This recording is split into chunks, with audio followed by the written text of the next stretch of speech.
Paramount Plus just dropped the Sonic spin-off show Knuckles, and at 6 episodes long, less than 30 minutes each, it's practically another movie in this franchise. So I thought it'd be a good time to rank the two Sonic the Hedgehog movies, along with the Knuckles series from worst to best. And an easy last place for this list is Knuckles. And I don't even really want to call it that because that's not what the show is. This is pretty much the Wade show. And at times, that can be entertaining, but it's just such a baffling decision to take Wade, which he was a very, very minimal character in the two Sonic movies, and make him the lead of a show and call that show Knuckles. Knuckles is a very entertaining character, and when he's in the show, he's awesome. His scenes are all great.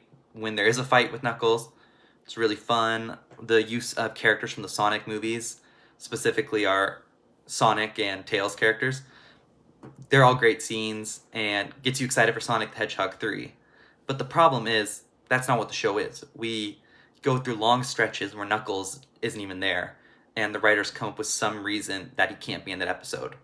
And even when he is in scenes, sometimes he'll just be sitting there quietly, not saying anything. And that's just, why do you want to watch a Knuckles show that doesn't have Knuckles in it? And yeah, there's some episodes that work more than others. I thought the first two were pretty solid. 3 and 4 were pretty weak.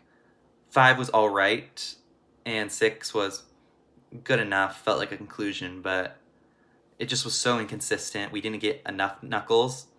And Wade can be funny at times, but they overplay his humor, and they go for like very slapstick comedy and very, very kiddish jokes, where at one point we get a full-on musical number, and it's just stands out in the Sonic universe, where if you watch the first two movies, a lot of the jokes that we're getting in this feel like they would never happen in those movies. And also, you just feel the absence of certain characters. Obviously, it's Sonic that you want in these, and you feel like you get that Sonic's humor is missing. It plays off Knuckles' humor really well, because Knuckles is such deadpan, and Sonic is super erratic and all these million jokes a minute that they go well together.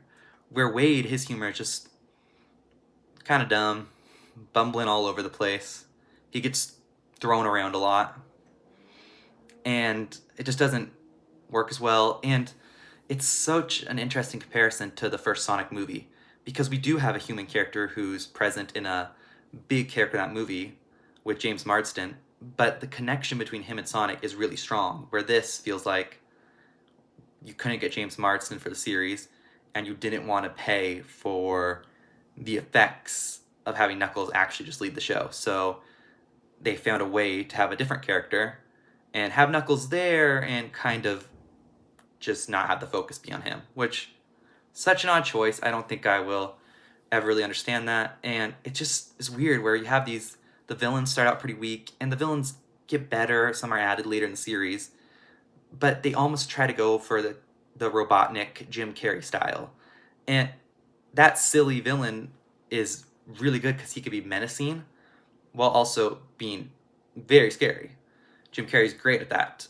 But these characters, like, we have Kid Cudi as one of the villains, and it just feels like he's there. And the villains disappear for a couple episodes. There's no, like, looming threat.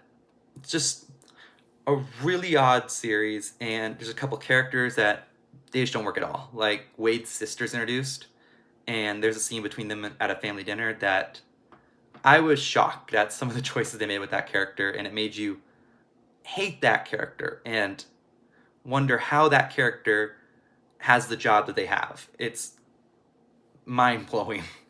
But yeah, I don't know. It was fine. It was good enough. But this was not the Sonic spinoff we all wanted. It needed much more Knuckles. It needed a different plot line than training someone to go to a bowling tournament to reconcile with their father. That was a very odd choice. Yeah, I don't know. This was a disappointment for me for sure, but Idris Elba, always entertaining as this character. Really can't wait to see more of these characters in Sonic the Hedgehog 3. But yeah, definitely let me down the show. And in second place, and a pretty big jump up, would be Sonic the Hedgehog. And this movie was an absolute surprise for me when I first saw it in theaters. I remember going into it hoping it would just be a fun family movie, and I came out really surprised at how heartwarming and hilarious it was. And speaking of the humor, sometimes it's a little too kiddish, where we get scenes of Sonic flossing, and you know that that's for a younger audience, but it doesn't really take away from the movie. It's just some of the jokes don't really totally land, but overall, most of them do. And the thing that really stands out with this movie are the characters. Sonic is such a lovable character. He's so much fun, very funny, and he has really good relationships with the other characters in the movie. So, specifically, James Marsden's character, their buddy relationship is awesome. That's like the best part of the movie. You really enjoy all their scenes together, and you really buy them as friends. And that's what the movie really is trying to set out to do, and it totally works. Tika Sumpter is also great, and I really like her chemistry with James Marsden. They seem like a really good pair in the movies, and I like how those characters actually are involved in the plot with Sonic, but they don't take back from Sonic. Sonic still gets to do has all his cool moments, but we still get those characters there helping. And obviously, the standout among the cast is Jim Carrey as Dr. Robotnik.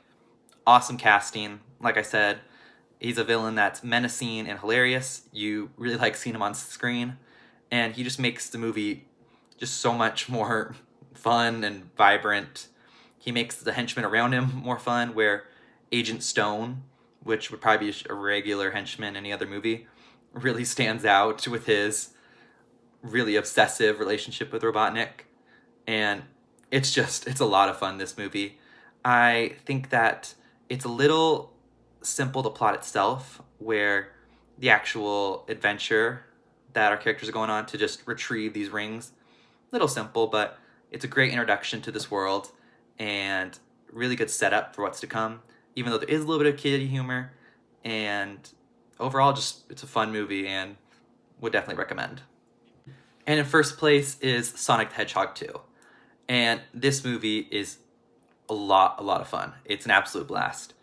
And it has all the positives of the first movie, but it actually does some of the things that that movie was held back by, and it improves upon them, where there's less kid humor in this. There's still humor that kids will enjoy, but there's some fun adult jokes in there, and it feels like the plot is really grown, where instead of this smaller road trip movie that we had in the first movie, this movie is this big quest to save the world, and I thought it was a lot of fun. The addition of Knuckles was excellent. Idris Elba was a great pick to play the character.